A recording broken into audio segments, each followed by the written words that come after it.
안녕하세요. 리브부동산TV 3분 부동산 상식입니다. 젠트리피케이션 단어를 들어보신 적 있으시나요? 상권이 활성화되면서 임대료가 상승하여 기존 상인들이 상권을 떠나게 되는 현상입니다. 이러한 현상을 방지하기 위해서 임차인 보호를 위해 상가건물 임대차 보호법이 만들어졌습니다. 하지만 내용을 정확히 알지 못해 임대인과 임차인이 갈등을 겪는 경우도 빈번한데요. 임차인들이 잘못 알고 있는 상가 임대차 보호법을 살펴보겠습니다.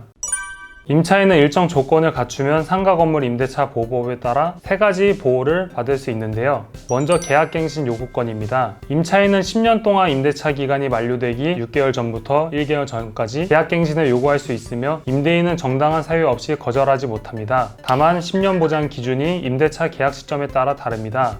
현행법이 규정하는 10년 보장은 법을 시행한 2018년 10월 16일 이후 임대차 계약한 임차인에게만 해당됩니다. 그 이전에 계약한 임차인은 예전 법 기준인 5년만 보장됩니다.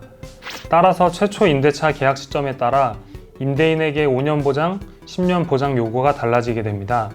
두 번째는 임대료를 올리거나 낮출 때 행사하는 차임 증감 청구권입니다. 차임 증감 청구권은 기존에 약정한 차임을 갱신할 때 5%를 초과하지 못한다는 내용인데요. 만일 임차인이 이러한 규정을 모르고 5%를 초과해 임대료를 지급했다면 초과된 금액을 추후 돌려받을 수 있습니다. 하지만 무조건 가능한 것은 아닙니다. 작년 9월 코로나19 확산으로 새로운 법이 추가됐는데요. 제1급 감염병에 따른 경제사정으로 임대료를 낮췄었죠. 그렇다면 임대인이 다시 증액을 청구하는 경우에는 줄어든 금액에서 5%를 적용할까요? 아니면 기존에 받았던 월세로 적용할까요?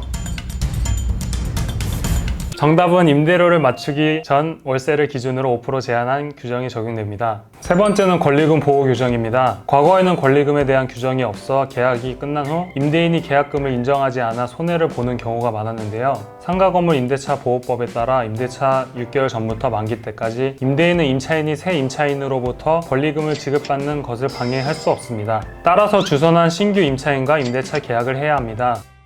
마지막으로 상가건물 임대차 보호법 중 임대료 인상률 5% 제한, 우선 변제권, 월차임 전환 시 산정률 제한 3가지 조건은 모든 임차인에게 적용되는 건 아닙니다. 일정 요건을 갖춰야 하는데요. 먼저 사업자 등록을 대상이 되어야 합니다. 두 번째는 지역별로 임대료와 월세 수준이 일정 금액 이하여야 보호를 받을 수 있다는 것인데요. 여기서 월세는 보증금으로 환산해서 계산해야 합니다.